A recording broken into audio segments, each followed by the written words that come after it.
Summary of The Fund, Ray Dalio, Bridgewater Associates, and the Unraveling of a Wall Street Legend by Rob Copeland, written and narrated by Janky Mind.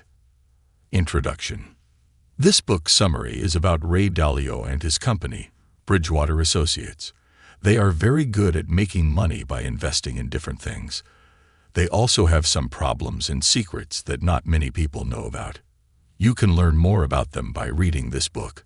Some people are very rich and powerful because they know how to invest money well, but they also need to work hard and deal with many challenges. This book shows you what kind of challenges they face and how they overcome them. This book also tells you how Ray Dalio and his team work together. They have some special rules and values that help them succeed. You can learn from their rules and values and apply them to your own work. If you want to know more about money, business, and leadership, this book's summary is for you. It will teach you many things that you can use in your own life. Are you interested? Then let's start reading. Lesson 1. How Bridgewater Started. Bridgewater Associates is not just a hedge fund. It is also a place where people follow a special philosophy and a set of beliefs. These ideas help them run their business and work together. Let's see how Bridgewater began and how it developed its philosophy. In 1970, Ray Dalio was a young man who wanted to learn about finance. He worked as a caddy for a rich man named George Lieb at a golf club. He also became friends with George's wife, Isabel, and their grandson, Gordon. Isabel liked Ray and wanted to help him. She offered to pay for a trip to Europe for him and Gordon, but Ray said no. He was grateful for her kindness, but he wanted to focus on his studies. Ray did very well in school and got into Harvard Business School. There, he learned a lot about finance and did things differently from others. After he graduated, he tried to find a good job, but he had some problems. He was too honest and outspoken, and he got fired from a big company. He decided to start his own business and called it Bridgewater.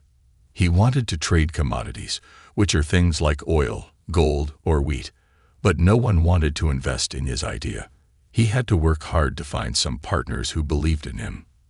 By the late 1970s, Ray was happy and ran Bridgewater his own way. He married a woman named Barbara, who came from a wealthy family. He learned a lot from her about how rich people think and act. He also worked with some big clients, like McDonald's and Nabisco, and helped them make money. In the 1980s, Bridgewater changed.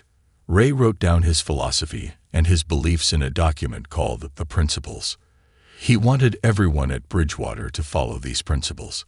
They were not only about how to make good business decisions, but also about how to behave and treat each other. Looking back at these important moments, we can see that Bridgewater wanted more than just money. It wanted to create a new kind of company culture. Next, we will learn more about how Bridgewater grew fast and what challenges it faced. Lesson 2. How Bridgewater became different and difficult. Bridgewater was not like other hedge funds. It had a very special and different way of doing things. Some people liked it, but some people hated it. In 2004, Ray Dalio was the boss of Bridgewater. He made the company very smart, but also very hard. Britt Harris became the new CEO, but he soon found out that working at Bridgewater was not easy. He had to follow Dalio's rules, which were very strict. He felt stressed and unhappy, and he realized that Bridgewater was not for everyone. By 2009, Bridgewater was making a lot of money, but Ray Dalio had another problem. He wanted to make sure that everyone at Bridgewater followed his philosophy and his beliefs. He wrote them down in a document called The Principles. It was very long and detailed. He asked his employees to read it and live by it. Some people agreed with him and liked his ideas, but some people felt pressured and confused. Dalio was not a normal leader. He liked to be honest and direct. He made a new rule: no lying or hiding. He wanted everyone at Bridgewater to give and receive feedback all the time. He thought this would help them improve and grow. Imagine a place where you always have to tell the truth and hear the truth, even if it hurts. That's what it was like to work at Bridgewater. To make things harder, Paul McDowell, a helper from another company, started a big project. He wanted to make a card for each Bridgewater employee, showing their good and bad points. But Dalio was not happy with his work.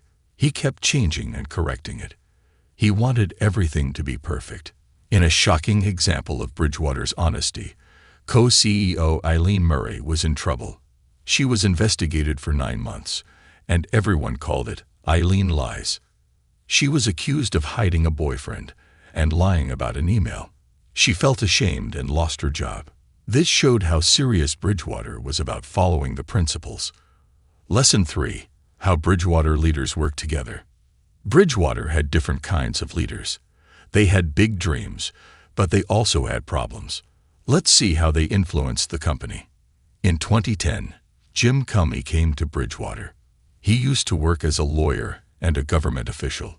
He did not agree with the company's values and Ray Dalio's way of leading.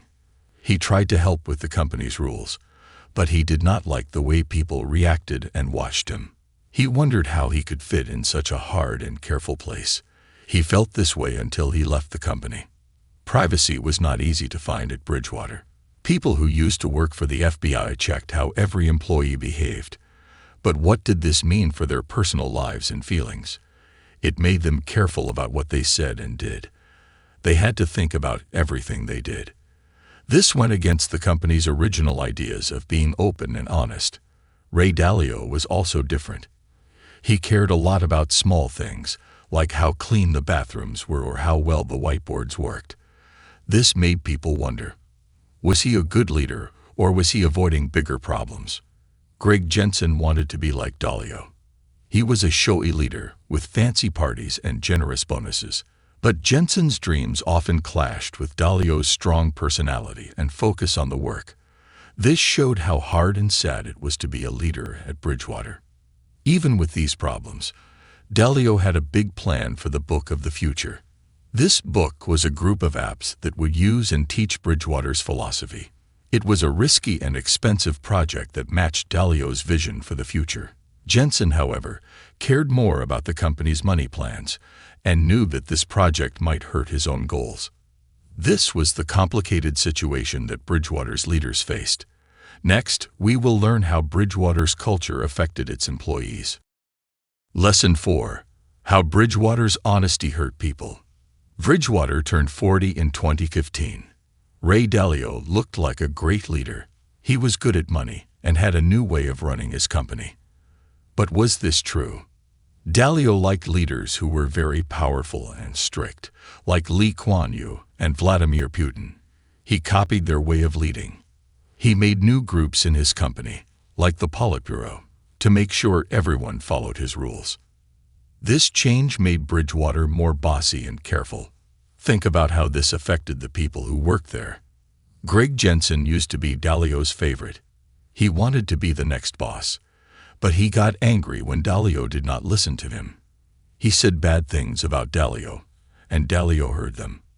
This changed their friendship and the way Bridgewater worked.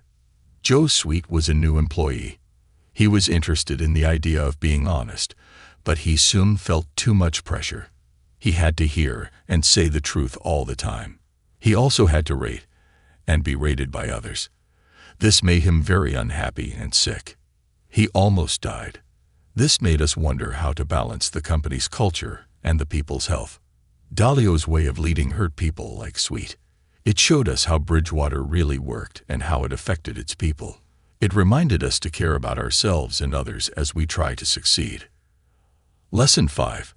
How Bridgewater was not what it seemed. Bridgewater was changing a lot in 2016. Ray Dalio said he wanted to make the company better. This made people feel excited and nervous. Bridgewater was a hard place to work, and everyone had to keep up. One of the leaders, John Rubenstein, did something brave. He did not just talk.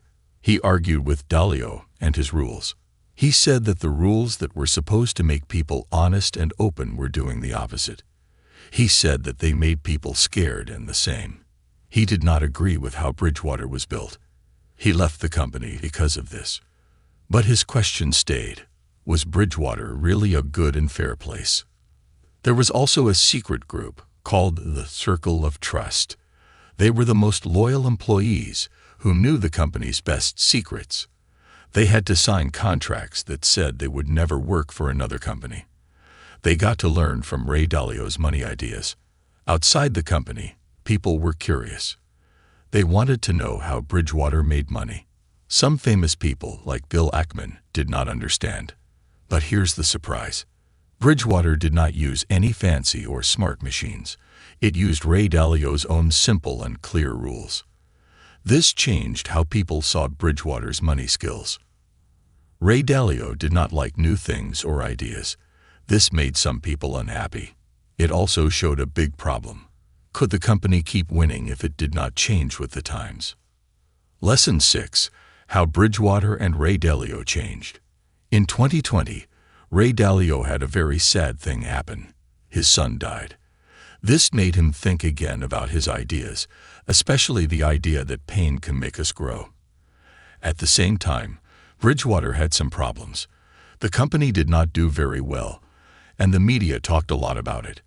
Dalio did not like this. He spoke out against a newspaper article, showing that he cared about his and Bridgewater's reputation. The COVID-19 pandemic, which Dalio did not take seriously at first, caused more money problems. But Bridgewater still stayed as the best hedge fund in the world, even though it lost some money. The company also changed its rules about being honest, and Dalio paid more attention to things outside the company. There were also big changes in the leaders. Co-CEO David McCormick left to work in politics, and Nir Bardi became the new CEO. While this was happening, Dalio's power and money did not go down. They went up. He was still a big name in the money world and helped many people, showing that he was still important. In 2022, Bridgewater's Pure Alpha Fund, run by Greg Jensen, did very well, even though the world was in a bad situation. This showed that Jensen was a good leader. In this part of Dalio's life, we see a man who faced a lot of changes and challenges. He lost his son, he dealt with a pandemic, and he saw his company change. Bridgewater also changed a lot, like its culture and its building. It sold its old place and moved to a new one. Bridgewater's story is not only about money. It is also about being strong, being able to change, and wanting to leave something behind. We don't know what will happen to Bridgewater next, but this part of its history teaches us a lot about how to handle life's hard problems with courage and energy. Final summary. Ray Dalio started from a poor family and became a very rich banker. He made Bridgewater a big money company with $125 billion to manage.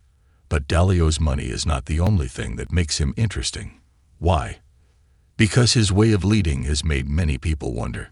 He acts like a bossy leader who makes everyone watch and judge each other.